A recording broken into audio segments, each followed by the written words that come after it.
आजा आजा आजा बारात में है तो कहाँ दूर में है? सामने सामने तो मार सकती हूँ, चिंता नहीं करना, है ना? हाँ मार सकती हूँ बिल्कुल। ये मत समझना पुलिस खड़े तुम जवान लड़ाओगे ना सारे को ठोकूंगी यहाँ, समझ में आया? ज्यादा अगर उतमता दिखाया ना अगर सेक्टर में आकर तो यही गाड़ के रख दूंगी, बता देती हूँ, समझ में आया? ज्यादा उजंडता नहीं दिखाना मेरे पास यहाँ सेक्टर में आके। हाँ सेक्टर में नहीं आना, बात खत्म, समझ में आया? सभी को बता रही हूँ, कहीं भी दिखेंगे खुला छूटा मेरे तरफ से तबीयत से ठोक लेना, महिलाओं पुरुषों कोई फर्क नहीं पड़ता। मेरा नाम जिज्ञासा वर्मा है। जिज्ञासा जी, कल आपके साथ मारपीट की घटना हुई, क्या कुछ घटना भैया कल माहौल होने वाला था, हमारी दुआ प्रार्थना होने वाली थी। उसी तरह सूचना मिली कि बजरंग दल के लोगों ने अटैक किया है चर्च पे गए के। फिर हम धीरे धीरे करके हम वहाँ से निकलने लगे, क्योंकि उनकी हम स्थिति जानते हो किस तरीके से हम करते हैं हमारे साथ। तो हम निकले, लास्ट में हम और मेरी फैमिली बची हुई थी, तो मैं अपनी फैमिली को कार के माध्यम से भेज दी। उसके पीछे हनुमान जी का स्टिकर लगा हुआ था। मैं 4 सालों से अपनी छोटी सी गवाही यहाँ पे देना चाहूंगी। मैं पिछले 4 सालों से मैं बिस्तर में थी, डॉक्टरों ने जवाब दे दिया था, मेरी स्थिति ऐसी थी कि मैं मरने के योग्य हो गई थी। लेकिन जब मैंने परमेश्वर को जाना और मेरे लिए जब प्रार्थना दुआ हुआ तो मैं प्रभु के खिलाफ प्रभु के लिए मेरी श्रद्धा बढ़ी। मैं हिंदू फैमिली से हूँ, मैं आज भी वर्मा लिखती हूँ, कोई धर्मांतरण नहीं, कोई बत्तीसवा नहीं, कोई किसी को ये क्या बोलते हैं जो बोलते हैं ना धर्म परिवर्तन।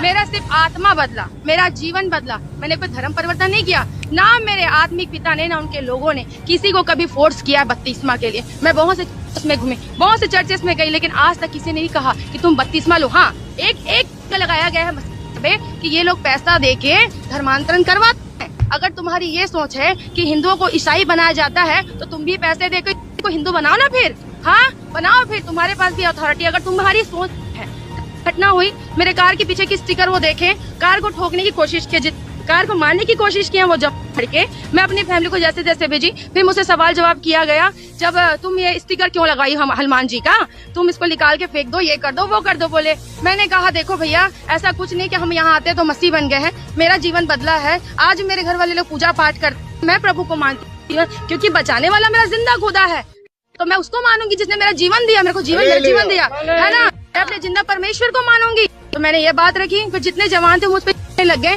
प्रभु को गंदी गंदी चीजें बोले, हालांकि का मजाक उड़ाया उन्होंने। उसके बाद वो ज्योति शर्मा बीच में से घुस के आई, फिर मेरे ऊपर चढ़ के बोलती है कि मेरे लोगों को तूने क्या बोला, मुझसे बात कर। तो मेरे दिमाग में आया कि इनके बच्चे नहीं लपाए तो अपनी अम्मा को बुला के ला लिए। फिर वो चढ़ने लग गई, मेरे ऊपर झगड़ा करने लग गई। फिर मुझे बोलती है चप्पल उठा के मारूंगी क्या। फिर हमारा बहस हुआ। मैं बोली आंटी मैं क्या गलत बोली आपको, मैंने बस बताया कि ये बात है आंटी, मेरा जीवन बदला है, मैं बहुत तकलीफ में थी, दर्दों में थी, दर भटकी, मैं डॉक्टरों के दर पे गई। सारे लोगों ने हाथ खड़ा कर दिया कि कुछ नहीं हो सकता तुम्हारी जिंदगी का, लेकिन मेरे परमेश्वर ने, मेरे ईश्वर नासरी ने मुझे बचाया, मुझे नया जीवन दिया, इसलिए मैंने अपना जीवन परमेश्वर को समर्पित किया। मैं आज भी वर्मा हूँ, मैं आज भी हिंदू, मैं दंगे के चोट में बोलती हूँ, आज भी मैं जिज्ञासा वर्मा ही लिखती हूँ, मेरे घर में पूजा पाठ होता है। बस मैंने अपना जीवन परमेश्वर को दिया है। ये सारी बातें हुई, आंटी मुझ पे चढ़ने लगी। पीछे से अंकल थे, मुझे नहीं पता, उनका नाम नहीं पता, राकेश शिंदे का नाम जरूर लेना चाहूंगी, क्योंकि वो चर्च में घुसे थे तोड़ फोड़ करने के लिए। जब अंदर थे तब वो एंटर किए थे। उसके बाद वो अंकल पीछे से बोलते हैं, परमेश्वर का मजाक उड़ा के बोलते हैं कि हमको भी ठीक करो, अपने यीशु को यहाँ पे बुलाओ। बोले तो मैंने कहा अंकल आप भी श्रद्धा के साथ परमेश्वर के भवन में आइए, प्रभु आपको भी ठीक करेंगे। उसके बाद वो आंटी, जब मेरे को पुलिस प्रशासन के लिए एक चीज बोलना जरूर मैं चाहूंगी, क्योंकि वहाँ पे उस औरत को नहीं रोक रहे थे वो लोग, उस जवान लड़कों को नहीं रोक रहे थे जो मुझ पे चढ़े जा रहे थे। पुलिस वाले मुझे हटा रहे थे, वहाँ से मुझे धक्का देके हटा रहे थे, वो सारे के सारे मुझ पे चढ़े जा रहे थे मुझे मारने के लिए। फिर मैंने जब पीछे मुझे सरकाया गया तो वो आंटी मुझे बेल्ट और डंडे लेके मारने के लिए दौड़ाई, मेरे को कंटिन्यू, मेरे को अग्रसेन चौक तक दौड़ाते गई। मैं ऑटो के माध्यम से वहाँ जैसे जैसे मैं निकली, मुझे मारने की धमकी भी दी वो। आज मैं अगर एक चीज मैं डेफिनेटली बोलना चाहूंगी, परमेश्वर ने ये मौका मुझे दिया है, वो धर्म के नाम में इतना दंगेबाजी करती है। मैं उसी हिंदू धर्म पे आज सवाल करना चाहती हूँ कि हिंदू धर्म में भी छोटी बच्चियों का रेप किया जाता है, छोटी औरतों का रेप किया जाता है, तो वो कहाँ रहती है धर्म की ठेकेदार? तब क्यों सामने नहीं आती वो, तब क्यों कुछ नहीं करती वो? लेकिन हाँ, जहाँ पता चला यहाँ परमेश्वर का आराधना हो रहा है, पहुँच जाएगी मारने पीटने। मुझे एक चीज पूछना पुलिस प्रशासन से और सरकार से भी, पे काका से पूछना है, काका इतने सरकार बनाए थे आपको हम, हाँ कि कोई आप कुछ नहीं कुछ नहीं कुछ नहीं कुछ भी नहीं भाई, बस मसीहों पे सताओ और बस ये झूठा आरोप लगाया जा रहा है कि ये धर्मांतरण करवाते हैं, पैसा देकर धर्मांतरण करवाते हैं। पहले सच्चाई पता करिए, चर्च आइए, बैठे वचन सुनिए तो पता चलेगा आपको सच्चाई, है ना। उसके बाद वो आंटी घंटी में मेरे पीछे लगी थी, उसके बाकी चिल्ला चपाटी अभी बोलने लगे मुझे कि ये वो लीडर है, उसको मारो। मुझे एक चीज समझ नहीं आया, वहाँ पे मेरी क्या गलती थी, मैं क्या गलत काम की, या चर्च में कौन सा गलत काम या गुनाह हो रहा था वहाँ पे। मैंने तो बस प्रभु को माना, अपना जीवन दिया, जिसने मुझे बचाया उसको मैंने माना। मैंने क्या गलत किया? क्यों सरकार कुछ नहीं करती ऐसे लोगों के खिलाफ? विशेषकर ज्योति शर्मा के लिए बोलना चाहूंगी, उस औरत को पुलिस आंट की तरह क्यों छोड़ दिया गया है? मैं ज्योति वर्मा से सवाल करना चाहूंगी, उस औरत को पुलिस आंट की तरह क्यों छोड़ दिया गया है कि जहाँ भी जाती है सर घुसा के आ जाती है, डंडा उठा के मारेगी, बेल्ट उठा के मारेगी, गंदी गंदी गालियाँ देंगी और सर्वप्रथम पहले बोलते हैं ना कि आप सभी को जय मसीह की दोस्तों, मेरा नाम है रोहित कुमार। आप देख रहे हैं सच्ची और भक्ति चैनल में आप सभी का स्वागत करता हूं। दोस्तों आप सभी लोगों के बीच में लेके आ चुका हूं। दोस्तों आपने वीडियो में देखा होगा अंकुर नरूला जी की सामर्थ्य से भरी प्रार्थनाएं। दोस्तों आज जो भी व्यक्ति अपने जीवन में विश्वास के साथ या प्रभु के वचन के साथ अपने जीवन को व्यतीत करके वो विश्वास रख करके प्रार्थना करता है, अपने जीवन में अपने धैर्य रख करके, तो प्रभु कहता है कि मैं उसकी प्रार्थना को सुनता हूँ। तो जितने मेरे मसीह भाई बहन हैं, मैं आप सभी लोगों से कहना चाहता हूँ कि आप सभी लोगों को अपने जीवन में विश्वास के साथ और परमेश्वर के वचन के साथ प्रार्थना करना बहुत ज़रूरी है। और दोस्तों अंकुर नरूला जी और जितने भी हमारे प्रोफेट यानी कि जितने भी हमारे प्रभु के दास हैं, उन सभी लोगों को कहना है कि आप लोगों को अपने जीवन में क्या करना चाहिए, विश्वास रखना चाहिए, प्रभु के वचन के तहत अपने जीवन को व्यतीत करना चाहिए।